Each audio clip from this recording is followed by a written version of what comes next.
네, 안녕하세요. 행복한 논어읽기 5번째 이야기입니다. 안녕하세요. 행복한 논어읽기 5번째 이야기고요. 이번에는 직업정신 중에서 고난을 기회로 활용하자, 고니 학지자, 고니 불학자, 그 꼭지를 읽고 이야기해 보겠습니다. 세상에는 세 부류 사람이 있다고 합니다.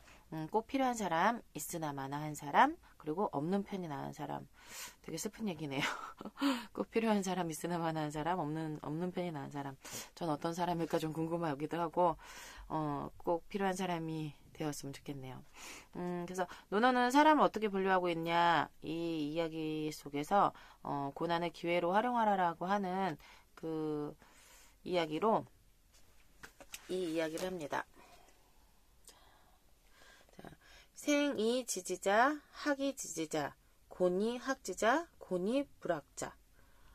이 이야기를 풀면 태어나면서 아는 사람, 배워서 아는 사람, 고난을 통해서 배우는 사람, 마지막으로 고난을 겪고도 배우지 못하는 사람. 고난을 겪고도 배우지 못하는 사람 참 안타깝네요. 네.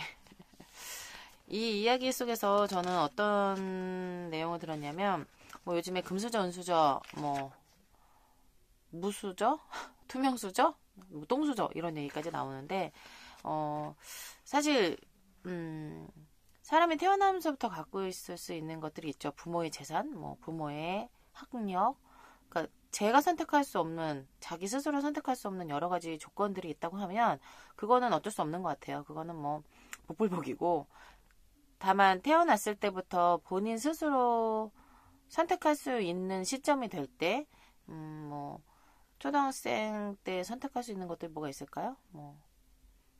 회장을 나간다든지, 반회장, 학교회장 이런 거 나간다든지, 또 중학교를 갈 때, 어떤 중학교를 가고자 한다든지, 운동을 하고 싶다든지, 이런 작은 것들부터 선택을 할 때 본인 스스로가 깨닫고 본인의 위치를 잘 알고, 선택할 수 있는 힘을 길러주는 것, 그것이 부모가 줄 수 있는 최대의 재산이지 않을까 싶어요. 운이 좋아서 부모가 경제적으로 좀 안정이 되면 여러 가지 편리한 점들이 많겠죠. 하지만 돈은 사실 있다가도 없고 없다가도 있을 수 있는 거지만 자신이 뭔가를 선택할 수 있는 해안을 준다는 거는 대단한 재산이지 않을까 싶거든요. 그래서 요즘에는 부모 따라서 학원도 가야 되고 과도 선택해야 되고 대학교 직업까지도 선택하고 결혼 상대자까지도 선택한다고 하는데 그런 것 말고 우리 스스로가 생각하고 선택할 수 있는 것 그렇다고 한다면 사실 태어나면서부터 아는 자 태어나면서부터 아는 사람, 배워서 아는 사람, 고난을 통해서 배우는 사람, 고난을 겪고도 배우지 못하는 사람의 분류가 필요 없을 것 같아요. 본인 스스로가 잘 알아서 판단하고 그 판단에 따른 실패라든지 성공에 대한 결과를 책임지고 그것을 또 다시 발판 삼아서 다른 기회에 도전한다고 한다면 그것만큼 인생을 잘 살 수 있는 방법은 없을 것 같거든요. 그래서 이 4가지 공자의 인물론을 보면 우선은 아이들에게 자존감을 가지고 본인 스스로가 한 생각 결정을 잘 알고 뭔가를 결정할 때 잘 적용할 수 있는 것들을 잘 가르쳐주면 여기 승자와 패자에 관한 글에서 보면 승자는 실수했을 때 내가 잘못했다고 말하지만 패자는 실수했을 때 너 때문이야 라고 한다. 부모님들이 자꾸 선택해주면 그거에 대한 실패는 부모 탓으로 돌리게 되거든요. 그 이야기하고 일맥상통한다고 보고요. 승자의 입에는 솔직함이 가득하고 패자의 입에는 핑계가 가득하다. 마찬가지 이야기인 것 같아요. 패자는 남의 탓을 해야 하니 핑계가 가득할 것 같고요.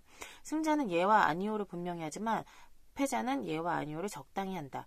결정할 때 결정장애 분도 요즘 많더라고요. 승자와 패자를 굳이 거기까지 가지 않더라도 현대에 사는 사람들이 뭔가 결정하는 게 굉장히 어려운 것 같아요. 그 이유는 결정을 해보지 못했기 때문에 본인 스스로가 그런 것 같거든요. 그리고 승자는 넘어지면 일어나 앞을 보고 패자는 넘어지면 뒤를 본다. 이유를 찾는 거겠죠. 패자들은 뒤를 보면서. 그 승자는 구름 위에 뜬 태양을 보고 패자는 구름 속에 비를 본다. 네, 이것도 같은 이야기인 것 같아요. 미래를 지금 구름이 가득 차 있지만 다음에 올 태양이 꼭 있다라는 믿음, 이게 자존감과 본인에 대한 미래지향적인 생각이라고 한다면 패자는 구름 속에 비를 본다. 사실 구름 속에 비가 있을지 태양이 있을지는 아무도 모르는 거잖아요.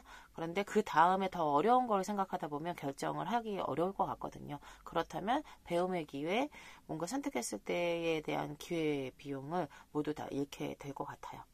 그리고 승자는 넘어지면 일어서는 쾌감을 알지만 패자는 넘어지면 재수를 탓한다. 네, 이것도 마찬가지의 이야기인 것 같아요. 실패가 꼭 나쁘지 않은 것 같거든요. 실패하지 못한 사람들, 요즘에 이제 서울대생들이라든지 카이스트 친구들 자살률이 많이 높다고 하는데 그런 여러 가지 이유들 중에 한 가지가 이건 것 같아요. 실패를 맛보지 않으면 작은 역경이나 고난에도 이겨낼 수가 없다고 생각하거든요. 승자는 문제 속에서 뛰어들지만 패자는 문제의 주인만 맴돈다. 그쵸. 문제가 닥쳤을 때 문제를 해결하려고 하는 노력을 하기가 어려워요. 요즘 사람들이.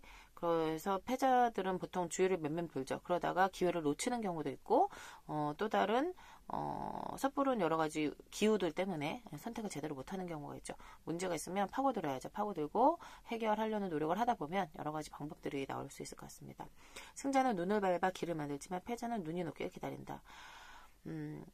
뭐 기다리는 게 또 어떤 좋은 결과를 가져올 수 있을 것 같아요. 우리 예전에 김삿갓이라든지 뭐 여러 사람들을 본다든지 이태백이라든지 기다림의 미학을 아는 사람도 있겠지만 요즘 시대는 그렇게 기다림이 본인에게 큰 좋은 효과로 넘어오는 경우는 그렇게 많지 않은 것 같거든요. 그래서 어떤 기회가 된다면 자기의 길을 개척하고 우선은 결정하는 거잖아요. 그 결정에 대한 빠른 결정도 중요하지만 결정을 하기 전에 이성적이고 합리적인 판단, 그런 것들을 할 수 있는 자존감, 이런 것들이 제일 필요하지 않을까. 그렇다고 한다면 제가 금수저로 태어났던 은수저로 태어났던 지금 현재 자기 자신의 모습이 어떻든 간에 훌륭한 사람으로 남을 수 있지 않을까 생각이 됩니다. 감사합니다. 행복한 노노 읽기 5회차였습니다.